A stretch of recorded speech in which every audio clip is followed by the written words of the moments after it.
This segment is brought to you courtesy of Caribbean American Weekly, a newspaper owned and operated by Caribbean Americans. Read the latest edition at www.cawnyc.com. That's www.cawnyc.com. To like us on Facebook, to advertise or to subscribe, visit us at www.cawnyc.com. That's www.cawnyc.com. To advertise with the Caribbean American Weekly publication for freelance assignments to distribute at your business place, visit us at www.cawnyc.com. That's www.cawnyc.com. Or to meet a marketing representative at our office, call 718-771-0988. That's 718-771-0988.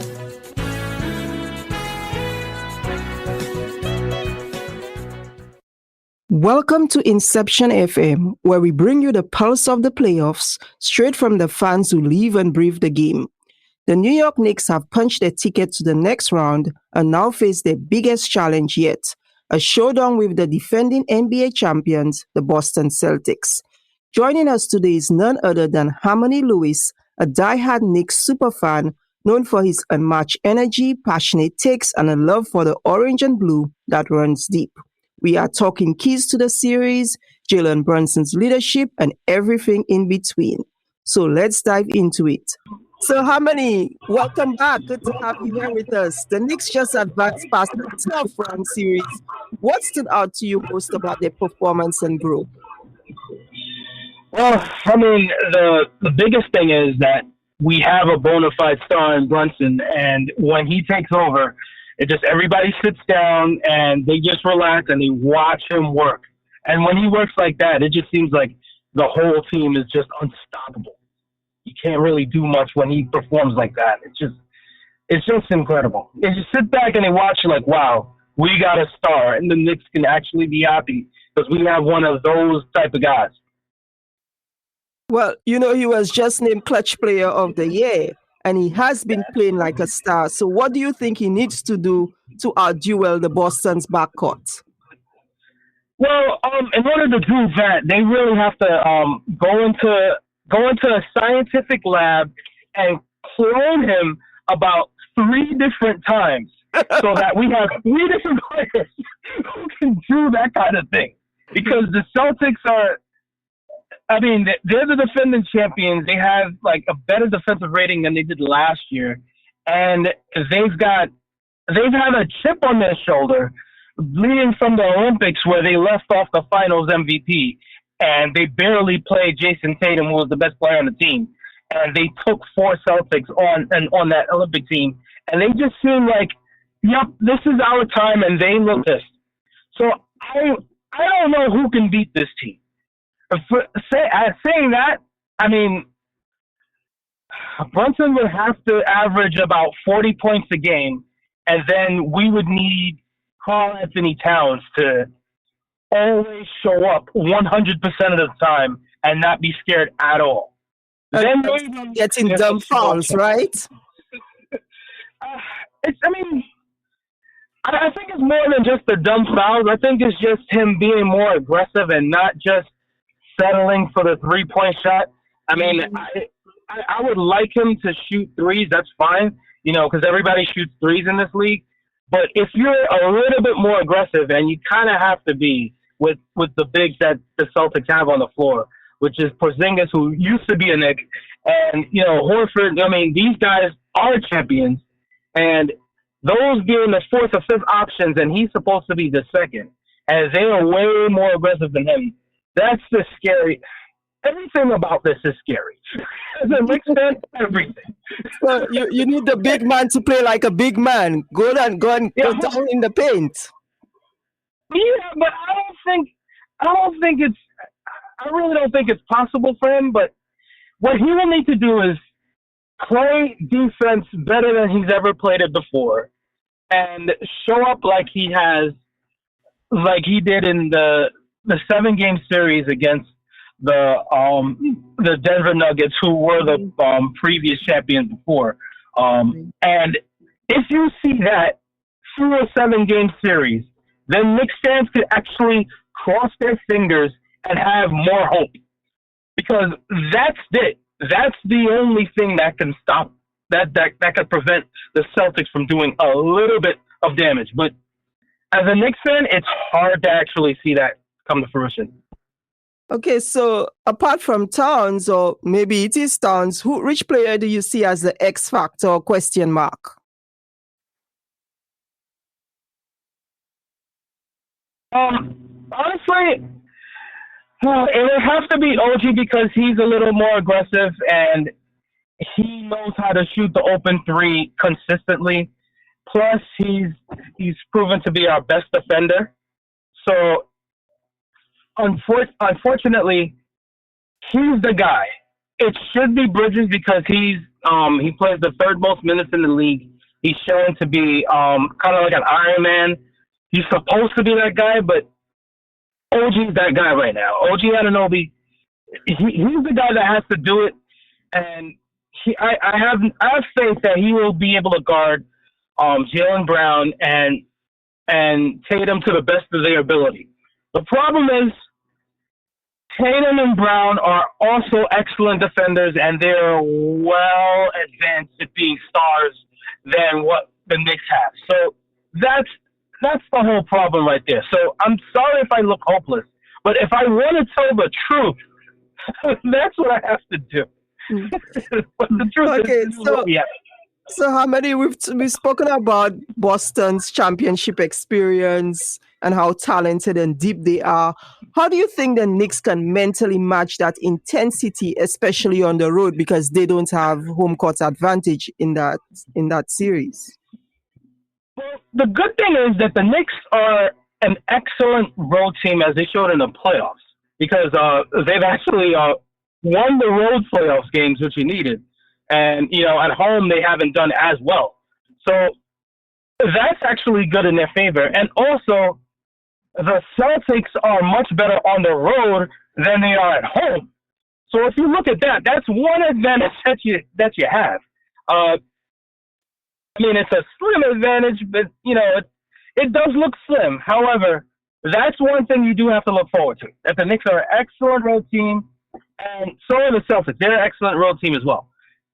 I just feel like the Knicks would have to really play perfect basketball, and perfect basketball is kind of hard to do, especially when you realize that the Knicks have played like the most minutes that you've seen throughout the league.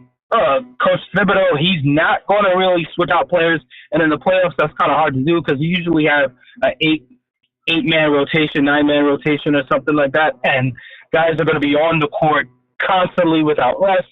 That's hard to do if you're going to be guarding people like this. And this Boston team is extremely deep. This is probably the last year that they're going to keep this team because they have 5 players making almost $30 million. So they have guys on their team everywhere who is extremely valuable. So this team is probably the most complete team that you'll see in a long time, but only perfect basketball, which means Brunson playing excellent defense against Jrue Holiday, which can happen because Jrue Holiday's not a great offensive player, even though Jrue Holiday's an excellent defender. You have to have Karl Anthony Towns play better defense, or if he doesn't, then Thibodeau's going to have to make the tough decision to play Mitchell Robinson more just so he can match up with Kristaps Porzingis, to have that length on the floor to make sure that they match up defensively. Then you have to have excellent defense from OG, excellent from Hart, but you're going to get that from Hart because Hart gives that to you every single day, every minute. He gives you everything. Then there's Bridges. He has the capability to play it defensively. So if it gets ugly, I like to cross my fingers and hope that we have the number one clutch player in the league and he can take it over. All right. So given all that, which matchup are you most excited or nervous about? The exciting matchup, Okay, I'm going to say this. I believe in Brunson, and whatever Brunson does, I'm going to live with. He's going against Drew Holiday, and the hope is that he'll just outwork Holiday. And even though Holiday's a great defender, he's getting up there in age. I believe that that's our best matchup. Obviously, our best player. Outside of that, it's, if you look on paper, it should be Karl Anthony Towns. Kristaps Porzingis isn't turned into an excellent defender, but with Cat size, he is supposed to take over and be that guy. If he does that and does that consistently, that's where you're going to have Joe Mazzulla from the Celtics try to go in his bag and try to put multiple bodies on him and put Horford, who was a little older, and switch up some guys and have guys off the bench.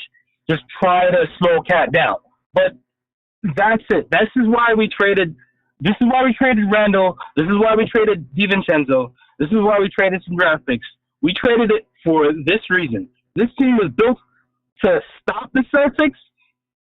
I don't know if they will, but this is what it's here for. Hopefully, that's what it is. What scares me the most is Tatum, obviously their best player. I mean, it seems like I'm copping out, but that's what scares me because I know that he's not as aggressive as you should, even though he's a champion. But when he gets hot, we don't have anybody to really stop him outside of Bridges. We could slow it down a little bit with OG as a forward, but we don't really switch that much. And Hart is 6'4", so he's not going to match up with somebody who's like 6'10". So really, you just have to go with length, and you're not going to put Mitchell Robinson on him because he's too slow. And it's just tough. So that's the scary part. If we're talking outside of the stars, that's scary for the Celtics. If Kristaps Porzingis is on his game and he really wants to give it to the Knicks, then this could probably be a sweep because the only person that can match up to him is Mitchell Robinson, and if he gets into foul trouble, we don't have anybody to stop somebody who's 7'3" and can shoot threes and can get to the hole because we have to stop Tatum and we have to stop Jalen Brown. If Kristaps does this, the Knicks have zero chance, and it's sickening to think about that. But this is what we got to look at. This is what we got to look forward to. Sorry to be so grim, but they're the champions for a reason. they are. So, given all your predictions here and scenarios, what do you think it would mean for Knicks fans if they take down the champs? If they win this series, I think it gives them the confidence to actually win a championship. Because if you could actually conquer this team right here, you look at the rest of the league. You look at Cleveland, who defensively matches up better than anybody in the league, probably maybe OKC in the West. However, they built their team defensively, and then offensively you have Donovan Mitchell, you have Darius Garland, and you have a couple of guys there. But you can't honestly look at a team that is better than the Boston Celtics, better than the stars that they've lined up, and better on the bench. If you can beat that team, you can literally beat any team in the league. That right there would just throw Knicks fans, they will put them in a tailspin and say, okay, we can take out anybody in the league. That is what's going to happen. Every single analyst will say, oh, if they could beat the Celtics, they can win it all. And you can forget about OKC. You can forget about Houston if they, do something, or if Golden State turns it around, or any one of those teams in the West. Like even maybe the Clippers, because Kawhi is a different animal if they decide to get out of the series. But this Boston Celtics team that's currently constructed is the best roster in the league. So that will just take them anywhere you want to go. right. So, Harmony, last episode you mentioned that your wife is a Celtics fan. So, have the battle line been drawn? Well, I know she's kind of laid back because the series would probably end on her birthday, unfortunately. Okay. So I know no matter what happens, I'm going to be miserable. If the Knicks win, internally I'm going to be happy. Externally, I'm going to have to hold it in and hold in my excitement for like about a month. But if they lose, I know she's happy and she already knows what it's like to win championships. Like she'll wear green for a week. She'll just put like a nice little Celtics item on my desk, and she'll smile, give me a kiss on the cheek, and just like, "Hi, Harmony, how do you feel?" Yeah, yeah. Yeah, I'm looking forward to the next couple of weeks. I tell you. All right. Thank you so much, Harmony. Always a pleasure chatting with you. All right. Hopefully we meet. We'll talk again, and hopefully Yes. the Knicks are there, and I'll be crossing fingers, and we'll see. All right. Okay. So All right, that's the wrap on today's playoff preview with Harmonie Lewis, Knicks superfan, voice of the faithful, and never one to hold back. Whether it's locking down Tatum or lighting up the Garden, the Knicks are in for a battle, and so are their fans. Harmonie, thank you for bringing the heat, and to everyone listening, buckle up. This Knicks Celtics series is going to be one for the books. Shall we say, let's go Knicks? All right, let's go New York. This segment was brought to you courtesy of Caribbean American Weekly, a newspaper owned and operated by Caribbean Americans. Read the latest edition at www.cawnyc.com. That's www.cawnyc.com. To like us on Facebook, to advertise, or to subscribe, visit us at www.cawnyc.com. That's www.cawnyc.com. To advertise with the Caribbean American Weekly publication for freelance assignments to distribute at your business place, visit us at www.cawnyc.com. That's www.cawnyc.com. Or to meet a marketing representative at our office, call 718-771-0988. That's 718-771-0988.